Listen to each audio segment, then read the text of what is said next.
Welcome to the Kindness Project, the podcast designed to share stories of kindness and share how kindness can make positive change in our world, one small act at a time. This week on the Kindness Project, we talk about morning coffee, Miami Sound Machine, and we have part 2 of our interview with Kamal. Welcome to the Kindness Project. I'm joined by a man who is in desperate need of a haircut. It's Chris Dames. Yeah, it's all got a bit mad scientist at the minute, and I am joined by a girl who just used the phrase, I gotcha, bud, I gotcha, whatever that means. It's Charlotte Dames. How you doing? I didn't do it in an accent, but you look like you're ready to keel over any second. So I thought I'll take the starting. Well, you starting. I normally take the reins and make sure the podcast is on the right path. But you look like you need an entire cafetiere. I am feeling tired today. You know what? That is a really bad lockdown habit I've got into, having too much coffee in the morning. And we had that discussion about how much coffee would it take to kill you because of caffeine amount. How much is it? I think it's 3 or 4 cups a day consistently for a number of years could kill you. Really? Yeah. That little? Are you sure? I don't know. I don't remember. I don't think it should. I think I remember we had the discussion, and however many it was, you used to drink that much coffee. Yeah. And we were just like, that's probably not a wise move, is it? Yeah. Let's be honest. Like I have like 1 or 2 a week at most. Right. And then you were chugging them down like they were. I still do. Cokes. You know. No, Cokes are as bad as coffees. They've got. Okay, you were chugging them down like juice. I was chugging them down like gin and tonics. What would kill you quicker, a gin and tonic obsession? Yes, it would. Yeah, because obviously you'd either crash a car or what? You know. I didn't say I was driving. Walk into the road, or like alcohol poisoning could get you, but the hospitals can fix that. I mean, the rhythm. Could the rhythm get me? Is the rhythm going to get me? You don't get that reference, do you? I'm too young. You're too old to get. No. Miami Sound Machine, I know. I'm all about the Miami Sound Machine, mate. Do you know the Miami Sound Machine, huh? No. Do you know who Gloria Estefan is? You're just saying syllables now. You're just making noise now. This is another example, listeners, of me failing in my duties as a father. I thought I'd got it right when I took my kids about Fraggle Rock. I take my 9-year-old to the beach on Sunday for a socially distanced walk. She asked me the question, Dad, what is a 99? I just haven't done my job right, have I? I know. 99s are great. Yeah, I know 99s. They're cheap and I mean, they're not 99p anymore, that's for sure. But that defeats the purpose. What that do you mean? entirely defeats the purpose of a 99. Why did you say it like that? 99. Because 99 is the bit you have to focus on, because it should be 99p if it's a 99. Yeah, but then you've got inflation, haven't you? So it's not. Screw inflation. It's not. Do you reckon that once a food is named after a price, it's just got to stay that price forever? Yeah, that's it. I mean, they just could sell other things. Don't sell a 99 if you're not willing to pay 99p for it. They could do mass inflation and turn it into £99. They could do a 99 and make it slightly smaller. So then... How small has it got to be? It's £2 at the minute. It'd be tiny. Oh, how is it £2 at the minute? It is £2. That's so stupid. Where did you get this? Was it from one of those little novelty places on the beach? No, the ice cream man. Because I had a 99. And you say it? Did you say 99 again? No, it's saying 99 normally, just exaggerated. Go on then. 99. 99. Stop making fun of me. How have you got to do that with your mouth? 99. Anyway. It's in the chin. And that's why I can't do it. Because you've got an amazing chin. Oh, thank 99. you. 99. Anyway. That was different. But what should they call it? The £2? I mean, it's not the same, is it? A 99 should forever be called a 99. Then it should just remain 99p. But this is the other thing. It's like that frame of reference, isn't it? You know, what do you call that? It's a phone. It's a phone. I call it a mobile because when I was growing up, I had a landline phone and a mobile. Well, we used to have a landline, but it was pretty pointless. So... Well, nobody ever phoned it, did they? That's the thing. But if it rings, it's a phone. That's it. I never had anybody phone me up and offer me a 99. Anyway, let's move on to the question of the podcast. I've got 99 questions and this ain't one. No, this is the only one you have. I don't have 99 questions, I just have one. No, actually, we've got a few more than that. I don't know what episode we're on, but we've got a few more questions than that. Anyway, the question of the podcast today is... Can I do a drum roll? I'm feeling up for it. Go on then. That's the most inconsistent drum roll I've ever done. What is your unpopular opinion?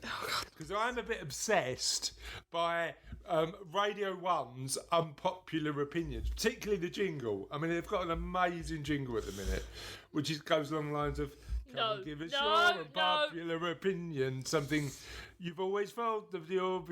I don't know, I can't remember it. And then it goes like that. So, what's your unpopular opinion? We already had this discussion. Well, no, not on the podcast, though, did we? Prawn cocktail crisps. What are they? Was you going to go a WTF route there and just had to pull yourself back? Yeah. What are they? I was going to go, what the frick, and then I wasn't sure if that was... How much is a packet of prawn cocktail crisps? I don't know, I don't buy them, they're Tell disgusting. me they're 99p. No, you can't get a bag of crisps for 99p. Why not? You can get 99 for 90. No, you can't. No, you can't get 99. You can't even get Freddos for 10p anymore. I know. What is this ridiculous world? So I quite like prawn cocktail. I tell you what, I would put in the bin. What's it's pointless. Why are you looking like that? Not the spicy ones, surely. No, all of them. No. Marmite, bang it in the bin. What's it's bang it in the bin. No. But my Marmite's not an unpopular my opinion, unpopular opinion is Star Wars overrated. We tried to watch the first one, do you remember? And we laughed our guts off because we were just like, but I don't look know at all this stupid stuff. I mean, Star Wars purists would say you don't start at the chronologically the first one. You start the earliest one that was made. But we did. No, we didn't. We didn't. That was one of the prequels in the middle. But it was so bad. It was so bad. We had to give up. So anyway, what the question of the podcast for you, dear listener, is: what is your unpopular opinion? Something you've always believed but you've been scared to say, and you can tell us by getting in touch using the following channels. Righto. This is my bit, is it?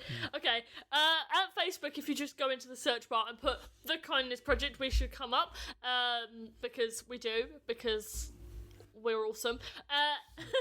If you go on Facebook, I just did that one. If you go on Twitter and put... We're the best around! No, we're not. We're really not. Oh, okay. But we're pretty good. We're pretty good. If you go on Twitter... Pretty good. Are you done disrupting me now? Can we limit the pointless disruptions? Pretty good. Anyway, carry on. Okay, at Ola Kindness on Twitter, and we should be on there. I mean, we should pop up straight away. It's a very unique handle. Tag? I don't know. User? I don't know.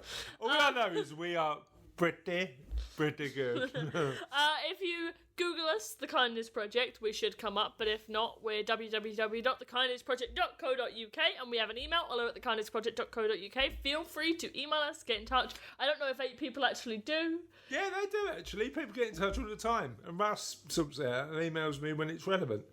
He's our filter. Yeah, people get in touch, sending us books, asking us to be guests, saying I got asked to speak at an online conference the other day. Noise. I told you about the conference, didn't I? I did. You did. Yeah. Anyway, the problem we've got now is it's now 7 minutes until Line of Duty comes on, and I'm going to veto Kindness News this week because we need to get this podcast over to Russ. So what we will do is move on to the interview with Kamal. We've got part 2 of the interview with Kamal. Should we listen to that? Yup. Where do you think this has come from? Is it like the British stiff upper lip? Is it like sort of keep calm and carry on? Or why do we assume that we can't have at least a conversation about mental health? I don't know. I wish I could actually pinpoint where it comes from, but I think in some cases it's been there, it's been underlying. But yeah, there's always been a stigma when you've talked about, I feel a bit depressed, or, you know, I'm not feeling happy today because I think generally people want you to be happy, they don't want you to be sad. Yeah. And they don't know how to cope with it when you are sad or when you're upset or something is happening that you can't explain. And for young people, they don't necessarily have all the words. They don't have... I think some of the people, particularly in Haringey, don't necessarily have the language to express how they feel, so it comes through in terms of their behaviours and their actions. Not only in Haringey, in my office, it's as bad. I'm just at my desk. And what does the future look like for Deep Black? So, firstly, why did you get involved? Why?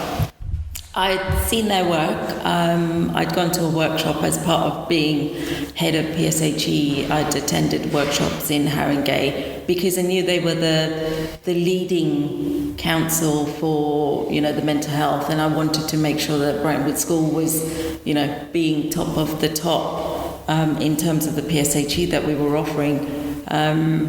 I saw a workshop. I attended one of their workshops as I booked last minute. It was one of the few that I could actually just get into, and it was amazing because even as an adult I experienced certain things, and they were simply talking about emotions. They were talking about feeling words, so words we would use, I'm happy, I'm sad, confused, I'm grounded, I'm stable, and so on and so forth. And I just walked away from it thinking, oh my God, I don't know the meaning of half those words. When we talk about emotion, I tend to use the same 3 or 4 words. One of the exercises they did was name emotions. I could name 20 negative emotions, probably about 5 positive ones. So that got me to think about, okay, so is this the same with the children? And when I went back to school, I did the same sort of exercise with a couple of the classes, and it was very interesting to know that whether I tried it with children or I tried it with the staff, the negative feelings tended to be higher in terms of recall than the positive feelings. Yeah. And it was only when you said, okay, so you've mentioned all the negatives, what are the positive feelings? That people started thinking, oh yeah, I can be happy, I can be, you know, cheerful, and I can be gracious, and I can feel really ecstatic. That I thought, okay, I need to have Deep Black in to start a conversation, and start to talk about all of these different types of emotions that we can have. So I commissioned them to come in. They did the same emotional resilience, which had been built up, I think, over 7 or 8 years already. They'd refined it, and commissioned them to do another piece of work which was relevant to Brentwood School, where we were looking at cliques. Okay. So that's how I got involved with them. When I left work, when I sort of started the Masters, I was freelancing with them. And then in December last year, I was invited to be a director for them. Cool. Which I think I just didn't even think about and jumped in and said, yes, please. And just on that particular point, so that focusing more on the positive. Yeah.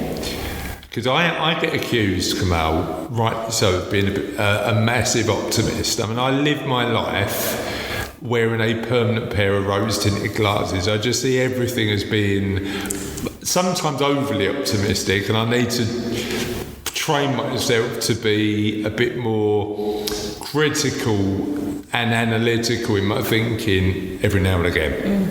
But my life is amazing because I think everything's really good. Now, I'm conscious that not everybody sees the world in that way. Yeah. And you wouldn't want to, would you? So it's not about teaching optimism. No. So what's the difference between optimism and a frame of more positive psychology. I don't understand the difference. Okay, so optimism is basically, and this is one of the differences when we were looking at it. So optimism, to my mind, and the way that I understanding is, yep, everything's going to turn out right. I'm at the edge of a cliff and there's no further road, and that's fine. I can fly across to the next bit. Or if I roll down, I'll still survive. It's a 1,500 metre drop, but yeah. I don't think I'm that optimistic, to be honest. But I think when you look at optimists, they tend to have those, as you say, rose-coloured glasses, which is like, yeah, everything's going to be fine. Whereas being realistically optimist is, okay, there's a challenge there. I know it's not going to be easy. I need to be careful. These are the steps that I need to take. But at the end of it, I will have learned You're something. talking about rational optimism, aren't you? Realistic. Being realistic about what can be achieved. Yeah. Yet at the same time, having that, that vision that says, yes, everything is going to be okay. It may mean you've got a hard path to walk between here and there. Yeah. But it doesn't mean, tomorrow I'm going to be, I don't know, the Queen of England. Yeah. But it's that getting ready for the challenge along the way, isn't it? Yeah. And knowing that it's not just going to happen. And you've got to take action to get there. Absolutely. Yeah. And it's that learning, it's that constant, okay, so I know this bit doesn't work, but at the end of the day, okay, so my vision might change slightly, but at the end of the day, does it really matter? That type of optimism. As long as I'm heading towards that general direction, I'm making progress. And positive psychology, and I know people say it's all about making you happy. It's not. It's actually realising you need to be sad and you need to have those negative emotions, but use them in a positive way. So anger, most people think anger is a very negative emotion.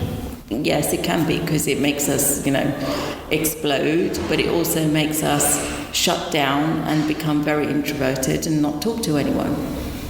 When we realise with positive psychology, what we're saying is there are times when anger is needed, and within the scope of Deep Black, we also realise that anger is sometimes needed. What you need to realise is, when do you need to use it? How do you need to use it? Because sometimes people don't realise you're angry. And sometimes people need to know you are angry about a particular thing and to take action. It's interesting. I'm saying this just not from any sort of particular base of knowledge, but you think about some of the societal changes that have been driven by anger, like we have moved along as humans because people have been angry and annoyed about certain political issues and certain societal issues. Like Gandhi probably was super angry about what was going on in India at the time with British colonisation. Does it need anger to actually drive societies forward sometimes? I think sometimes it does, but also you do have to look at it in terms of, okay, how can I use the anger to the best possible? How do I channel it, way? basically? How do I channel it? Do I want to actually physically fight, or can I fight from it in a non-violent way? Yeah, but we need people. Again, non-violent is...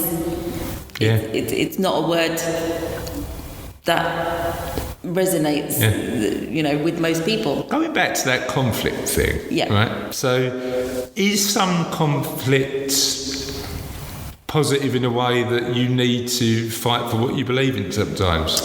Yeah, I think sometimes you do, because you can look at the injustice in the world and you can actually then rise people up, but as long as you do it in a way that is not judging anyone else for not thinking the same way as you do, and not behaving in a violent manner, and actually talking about it and debating about it. Yeah, your job is to persuade at that point, right? And also to inform people, because not necessarily everyone is informed about it. Yeah, so true. You don't need violence to do it, but you do need to have some level of anger to say, right, okay, I'm angry enough, my room is a complete tip, I need to tidy up. My children haven't got that yet. And what does the future look like for Deep Black? So for Deep Black, the future is looking very positive, I think. I think we're commissioned by a number of organisations, so not just Haringey Mental Health Trust. As I've already said, I mean, they really value the work that we've been doing. We've been working with a psychiatrist, and that's one of the ways that we actually got involved with Haringey and the schools. Yep. And their vision is really for all of us to use and train the mental health in schools team, so that they can actually use the creativity that in the way that we are to inspire their work. We're always looking for opportunities of ways that we can help young people across London, across the London boroughs and also into Essex. Now that I've also completed the masters, we're all very excited. I'm particularly really excited in bringing in the creativity for the coaching side of it, and looking at opportunities to work with, whether it's boroughs, whether it's with individual schools, or whether it's with organisations. It's actually, there's so much that we have on offer now. And how does that relationship typically start? Does that start with somebody approaching you saying, we've got this idea, or does it start with you rolling out a course and saying, would this be something you're interested, or a bit of both? We tend to work based on what is required by, say, the school. We would go into the school and say, these are our offerings, or the school can approach us and say, we're really interested in looking at how we can improve the mental health of our students and staff, how we can improve, it's not even mental health, it's the well-being of all of our students and staff and the wider community. So they can come to us directly. We have a website, which is www.deepblack.org.uk. You can email me, kamal@deepblack.org.uk. We're on Facebook, Instagram, and also on Twitter. Have you looked at TikTok yet? Because my youngest daughter is obsessed with these videos. They are mad.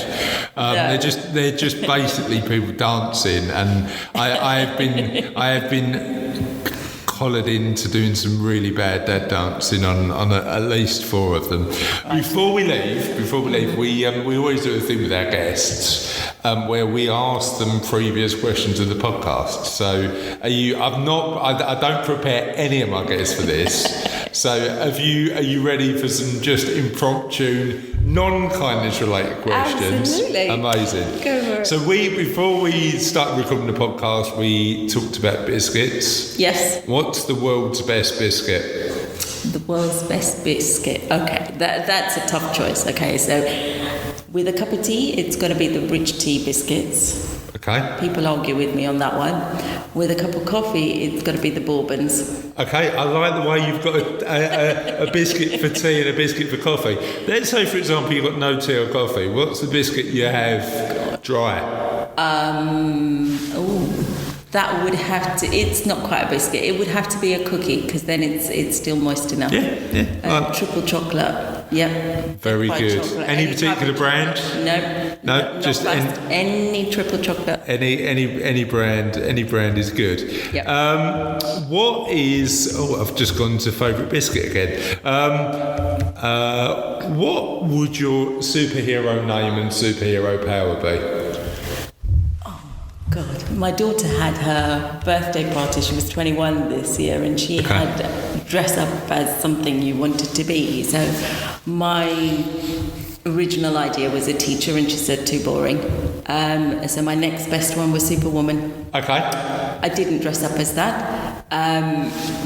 Not appropriate. But I think her powers of actually, just being fully present in everything she did was amazing. So that would be what I would want to be. Present in everything I do.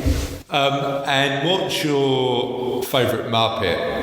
Favourite Muppet? Yeah. Miss Piggy. See, I respect you. There might be a conflict here, Kamal, because I respect your opinion, but you're just wrong. Of course I am. It's clearly animal, but you can. I'll let you take that one. And what's the favourite thing about where you live? Favourite thing about where I live? It's close enough to London, yet far enough away from London. You know what? Big time. I don't know whether I'd live, because I used to live closer in. The weird thing is, when I went on, I'm training for a now delayed marathon, but when I did my marathon training, I ran to my old house. It was a long way. You don't realise how long it was. If you could steal one skill from your parents, what skill would you choose? From my parents? Oh, it would have to be from my dad. He had to be the most diplomatic person in the world. I'm not. I tell you as it is. Okay. But he was so diplomatic. He'd listen. He'd be like, yeah, absolutely. Yeah, absolutely. That's what we'll do. And then he'd do what he wanted to do. Okay. So he was diplomatic, but he didn't immediately. He didn't immediately. No. And he had that calming presence that. Again, I think this is where the conflict resolution has sort of, always been there, and working with people to get them to calm down. Okay, so that comes from Dad. How about Mum? From Mum, organisational skills, I guess. She is phenomenal. She's had 7 kids. She's worked, in a restaurant. We've always had family just literally popping in, even at 9 o'clock at night. It'd be like, yep, we're turning up, so she'd be cooking a full meal by that stage. So the organisation... And with 7 kids as well. God, yeah. That takes some organising. Yeah. What's the one thing you've done that you'd never do again? Don't say get married. There's no. I wasn't actually. Do you know what? I think for people, marriage is absolutely fine. For me, marriage was amazing. It wasn't an issue. It wasn't a problem. Personal things, it didn't quite work out. But I think one of the things that I would never, ever do is abseil.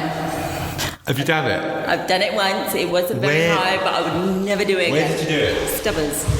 Oh, right, okay. It's not a high wall, but I'm terrified of heights. So if I ever do anything like that, it means I really, really, really want to be doing it. Did you do it on a school trip? Did you do it as part of a... I did it as part of a scouts trip, not a school trip. Okay. So it wasn't any of my students, it was just a scout group with my kids. So no, never again. Never, ever, ever again. I've abseiled a couple of times. I did the Orbit over at the Olympic Park, and I did... I abseiled off of Broadgate Tower in Liverpool Street. And it was funny because the guy, when I was at the top of Broadgate Tower, the guy who they partnered you up with somebody who was a really experienced abseiler, and the guy at the top was a fireman, and he'd just done it like sort of 40 times in once. And I'm going down and literally just spinning as I abseiled down this massive building, and I'm sure he just and literally like causing, like there was loads of little sort of marks, like sort of finger marks on the building as I was coming down. But I loved it. Really good experience. I'll do it again. But it's that bit where you go over is the scariest bit. Once you're down and you know the rope's holding you, it's just a matter of time, isn't it? For me, I hate heights. I mean, even from a first floor, I don't tend to look down because my knees just go. And I say... Well, even if you're like sort of... even if I'm safe and I know that it's all enclosed, I won't look straight down. I can look across, I can't look straight down. And I've tried various things to get rid of that fear. What would your pirate name be? Pirate. So if you were a pirate, what would your pirate name be? I was a pirate. Oh my God. I don't know. What would my pirate name be? Don't know. I'd never thought of that one. You can come back to us on it. We'll mention it. And what's your favourite piece of architecture? What's your favourite building? Favourite building?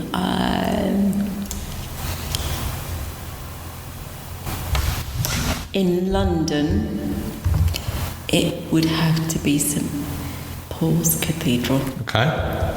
How about in the world? In the world, I think the favourite piece of architecture, it's a throw up between the Pyramids and the Great Wall of China. Okay. I haven't been to the pyramids, funny enough, but it's... No, I haven't been there. I'd love to see them real. I've seen so many programs on them. We've got... I mean, I'm hoping with the virus it still goes on, but Sophie and I have got tickets to go and see the Tutankhamun exhibition. I want to do that. It looks amazing. So we're our tickets for a couple of weeks. I'm keeping my fingers crossed that... that it's still going on. Well, no, I'm hoping it's going on. I want to book tickets if I can now. Yeah, it's good. And last one, every year I build a little playlist on Spotify. Other streaming services are available. And I add songs to my list that other people recommend and I listen to and really like. So what songs are you loving at the minute that I should consider? I'm not guaranteeing they're going to be on the list, but consider adding to my Spotify playlist. One of my favourite artists at the moment is Jess Glynn. Okay. I love some of the music and I love her music, and I love the messages that she actually has on all of those. So amazing. And you've told us where we can find out about a little bit more about the organisation. Thank you so much for coming on. I've really enjoyed it. Thank you so much for having me. No, it's been great, and we'll hopefully see you next time. Once you can come back on and tell us about the project you're on. Yeah, absolutely. Amazing. No problem. Thank you. Well, that was the interview with Kamal. What did you think? You have to choose the moment I was taking a sip to actually ask me a question. All right, it was good. No. Go on. I'm done now. All right, okay, go on. It was good. Good. And we are at the end of the podcast, which means we get the... we're not using come and give us your and popular... Stop. What? No. Okay. No one needs to hear it. Something you've been... but you do want to do your little jingle, don't you? Yeah. How come you get to do your little jingle? Because mine's not a jingle, it's a catchphrase. Go on then. It's a saying. Okay. Go on then. 'Tis the end of another podcast. But the end is never really the end, because the end is always the beginning of something entirely new. Yes, we know. It's never really the end. Are you going to keep on interrupting me? I mean, you did it earlier, so I think I'm allowed pretty good. I think I'm allowed a little vengeance, don't you think? Go on. No, I've had my vengeance now. I'm gonna wait until you start talking. You carry on. I don't actually know what last week's question was, so. Oh, you need me now, do you? To help you. Oh, you need, yeah. But just like you needed me earlier. Yeah, exactly. So the last week's question was, who is your favourite superhero or supervillain? And we've got a few very good answers. Would you like to start? Oh, Hazel Grace said Wonder Woman. Richard Earl said Groot. You now clipped off the website. No, I'm still on there. I'm still moving forward. Alan Bowley said Captain America. Steve Dan said Piers Morgan could be a superhero or a supervillain at the minute. John Cook said Thomas Surkek, who's a West Ham player. Steve Shilton said Darth Vader. It has to be. Now, what I love, Charlotte, is when you have the Facebook forum and it starts a bit of a domestic, and Steve's wife's got involved. And Steve's wife, who is actually, funny enough, launching a podcast soon. She spoke to me about this the other day, talking about mental health. Which should be pretty good fun. So Sam said, I thought as a hero you would have gone for the Frosties Tiger, and I think that's a good choice. You know why? He's great. You did it wrong. Go on and do it. No, because I can't do it either. I'm terrible at imitation.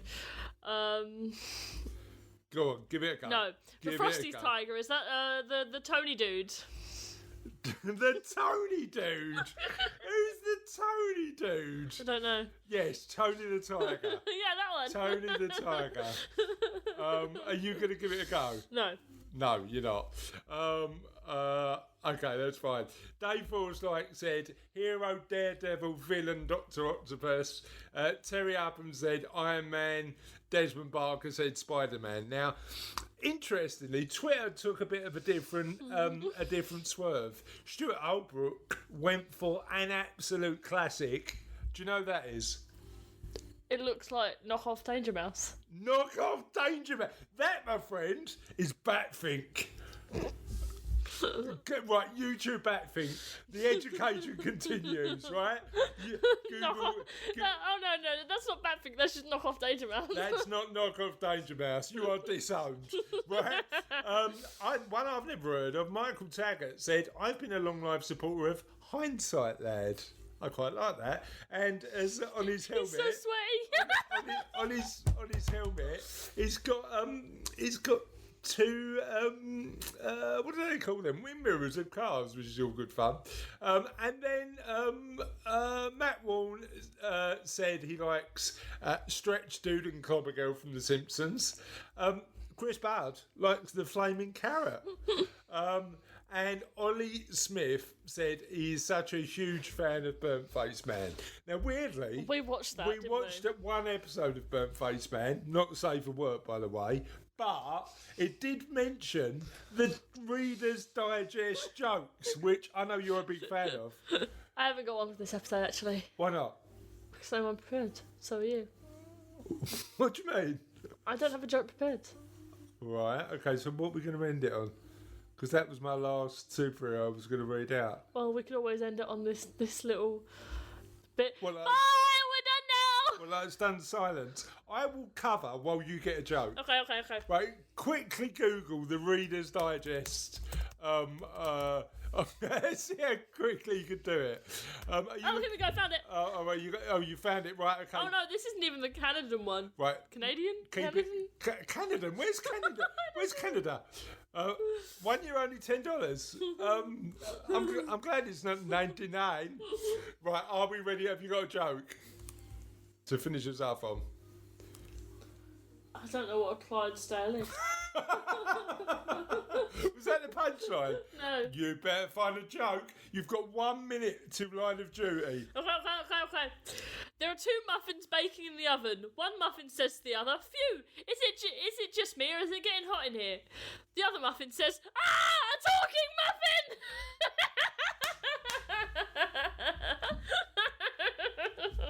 Definitely not worth the wait. And on that note, goodbye. We'll see you next week.